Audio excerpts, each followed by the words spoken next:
March 9th, 1997, Los Angeles. Christopher Wallace left a party at the Petersen Automotive Museum, rode half a mile down Wilshire in a dark SUV.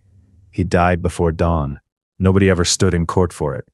I started with the dead man, Christopher Wallace, 24 years old. Brooklyn built him. The world knew him as the Notorious B.I.G, Biggie Smalls, a voice heavy as wet concrete. He had survived one Coast War and was trying to sell a second life. The party that night belonged to Vibe and Quest Records. It was held inside the Petersen Automotive Museum. All polished chrome, hot lamps, and industry smiles. The room was packed after the Soul Train Awards. Too many cameras, too many grudges, too many men who watched exits. Sean Combs was there, so was Little Cease. Bodyguard Damian D. Rock. Butler rode close. The convoy leaving the museum had layers. A GMC Suburban carried Biggie. Another vehicle traveled nearby with Combs. They moved like men who knew visibility could get a person killed. The city mattered. Los Angeles in early 1997 still held the aftertaste of Tupac Shakur's murder 6 months earlier in Las Vegas. East Coast, West Coast, Bloods, Crips, music money. Rumor. The air around rap had gone metallic. Every face in the room carried history. LAPD mattered too. The department was already bruised by corruption talk, gang unit allegations, and a long habit of closing ranks. Witness confidence ran thin. Street confidence ran thinner. In a case with celebrity, gang whispers, and police names in the margins. Trust came in short supply. The after-party ended late. Fire marshals had shut the event down around midnight because the crowd had grown too thick. Sweat, perfume, spilled liquor. Folks poured onto Wilshire Boulevard. Cars lined up under streetlights. One more condition shaped the till. Biggie's team had relaxed. They were in Los Angeles, but the immediate fear had softened after the event.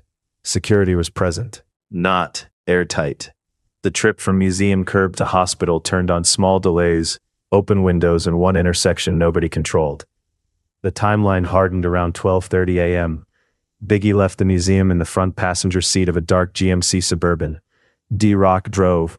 Lil C sat in back. They headed west on Wilshire. Combs followed in a separate vehicle. Traffic forced the convoy to crawl. At Wilshire Boulevard and South Fairfax Avenue, the Suburban stopped for a red light. A dark Chevrolet Impala SS pulled alongside on the passenger side. Witnesses later described a black male driver, blue suit, bow tie. The window came down. The gun came up fast. 440 caliber rounds struck Biggie. 2 hit his forearm. 2 hit his chest. 1 tore through vital organs. The noise was sharp and brief, swallowed by engines and panic. The Impala sped north on Fairfax. The Suburban lurched towards Cedars-Sinai Medical Center. Doctors pronounced Christopher Wallace dead at 1:15 a.m. in the cold language of the autopsy. The fatal injury came from multiple gunshot wounds. Witness statements came in jagged.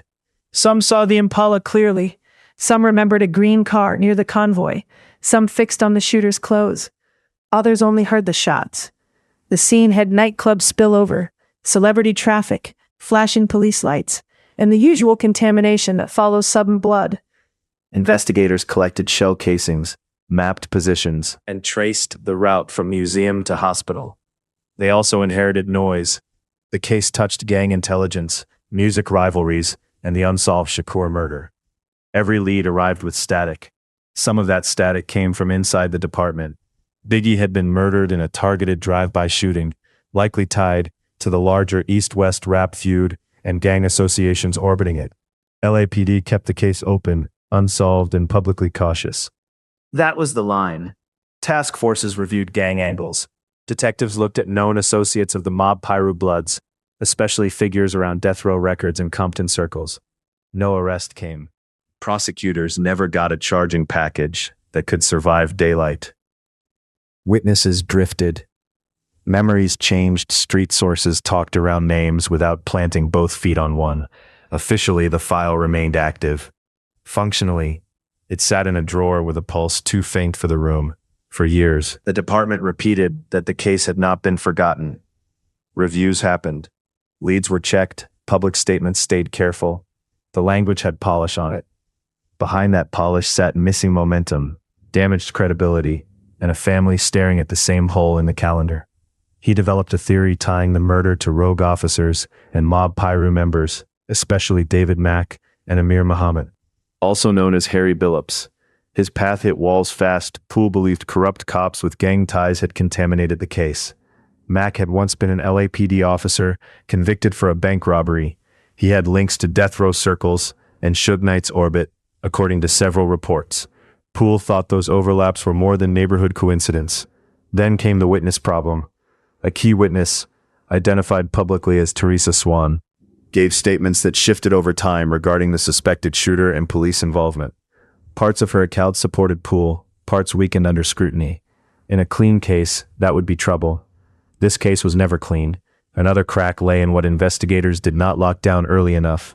Surveillance possibilities around the museum area were limited in 1997, but canvassing, follow-up, and source handling drew criticism later. Civil suits by Wallace's family alleged police corruption and deliberate obstruction. The smoke never left. One alternate theory stayed stubborn. In that version, Wardell Pucci Faust pulled the trigger. He was later killed in an unrelated shooting, which froze the theory in place. Poole pushed that line for years. Federal attention flickered.